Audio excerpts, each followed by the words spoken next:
જય ગોપાલ મિત્રો. આજે ઇતિહાસ રચવાનો, ક્રાંતિ કરવાનો, પરિવર્તન લાવવાનો દિવસ એટલે કે મતદાનનો દિવસ. આજે દોસ્તો અત્યારે સવારના 9 વાગી ચૂક્યા છે. 2 કલાક સુધીનું મતદાન થઈ ચૂક્યું છે. લોકોની અંદર અભૂતપૂર્વ એટલે કે ઇતિહાસમાં ક્યારેય જોવામાં ન આવ્યો હોય એવો જબરજસ્ત ઉત્સાહ અને માહોલ ગામડે ગામડે જોવા મળી રહ્યો છે. લોકોના મનમાં એક જ વાત છે કે જય ગોપાલ બોલતા જાઓ અને ગંદકી સાફ કરતા જાઓ.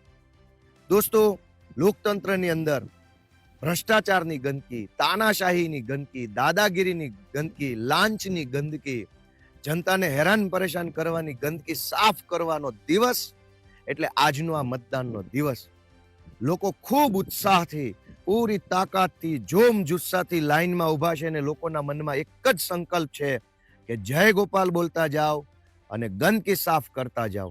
મિત્રો, મારી બધાને વિનંતી છે, ગામના સક્રિય આગેવાનો, વડીલો, યુવાનો, કે આ મહત્વના દિવસે કોઈ પણ વ્યક્તિ મત આપ્યા વગર બાકી ન રહી જાય એ જોવાની આપણા સૌની જવાબદારી છે. કેમ કે ગંદકી સાફ કરવી એ સૌની ફરજ પણ છે અને સૌનો અધિકાર પણ છે.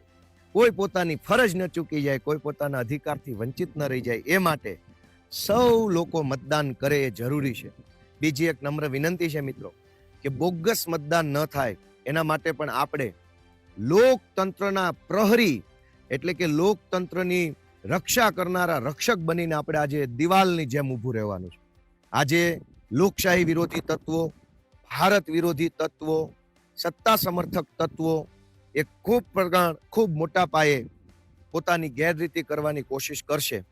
પણ તમે જો એક યોદ્ધા બનીને, દિવાલ બનીને, સૈનિક બનીને ઊભા હશો તો આપણા દેશના લોકતંત્રને કોઈ અટકાવી નહીં શકે, લોકતંત્રને કોઈ નુકસાન નહીં પહોંચાડી શકે. દોસ્તો, અત્યાર સુધીમાં આ 9 વાગ્યા સુધીમાં હું આશરે 15 થી 20 ગામની અંદર મુલાકાત લઈ ચૂક્યો છું.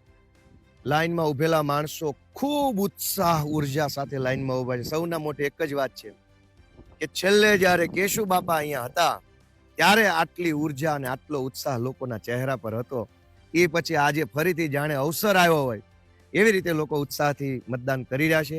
બસ 3 જ વિનંતી છે કે ઉત્સાહથી મતદાન કરો, 100% મતદાન થાય એની સૌ કોશિશ કરે, બોગસ મતદાન બિલકુલ ન થાય એના માટે સૌ જાગૃત રહે, ગામમાં અને આખા વિસ્તારમાં શાંતિપૂર્ણ માહોલ જળવાઈ રહે એવે આપણે સૌ પ્રયત્નો કરીએ. ફરી એક વખત જય ગોપાલ બોલતા જાઓ, કચરો સાફ કરતા જાઓ એવી અભ્યર્થના સાથે જય જય ગરવી ગુજરાત.